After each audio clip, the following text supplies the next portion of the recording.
Welcome to Scotty B's Fitness Journey podcast. I'm your host, Scott Blomberg. I just wanted to follow up from my last episode because I learned something literally within a day of hitting publish on it that is very relevant to the topic at hand.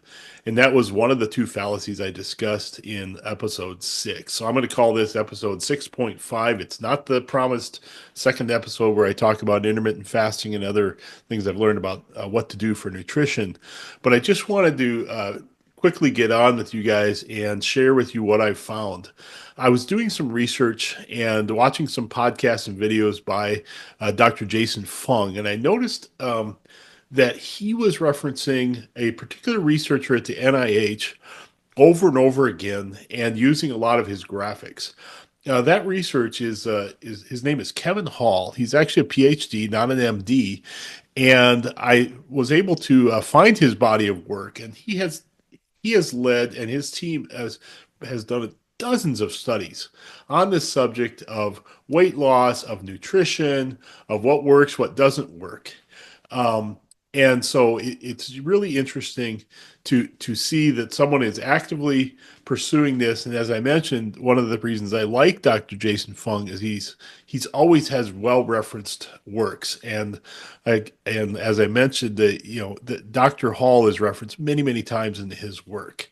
So one of the articles that I found for Dr. Hall was really interesting in that it had such black and white results. And you usually don't see that in this type of work because it is a complex subject. You're dealing with people, you're dealing with, often people's opinions about, their nutrition, what they ate, how well they recorded it, and so on. And it's also not the type of field where not one solution fits everyone necessarily, which is why I always say this is my fitness journey and everyone's going to have to find out what works for them.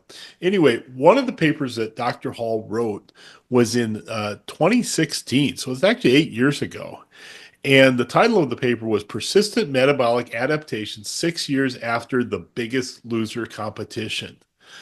Well, if you're familiar with The Biggest Loser is a show that was on one of the networks at first. I think it's moved over to like USA Network now. It's actually still in production, believe it or not.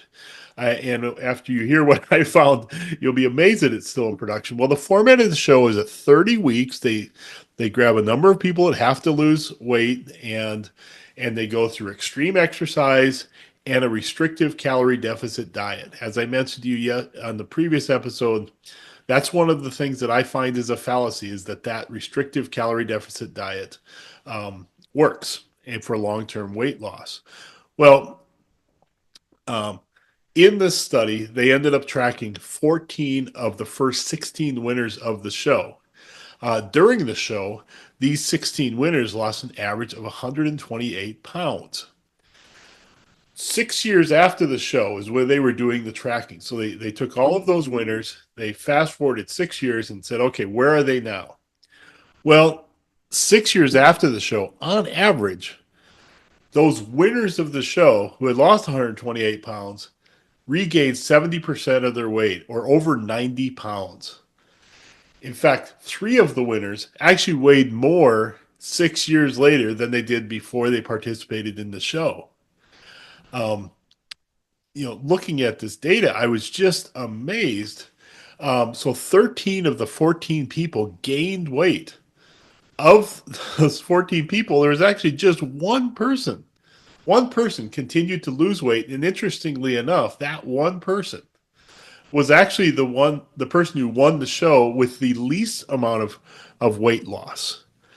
And so to me, it just underscores what I was saying in the previous episode that the calorie deficit model does not work for sustained weight loss long term for someone that needs to lose a lot of weight. And I've been, trying to find the right formula for me that is number one, leads to persistent weight loss.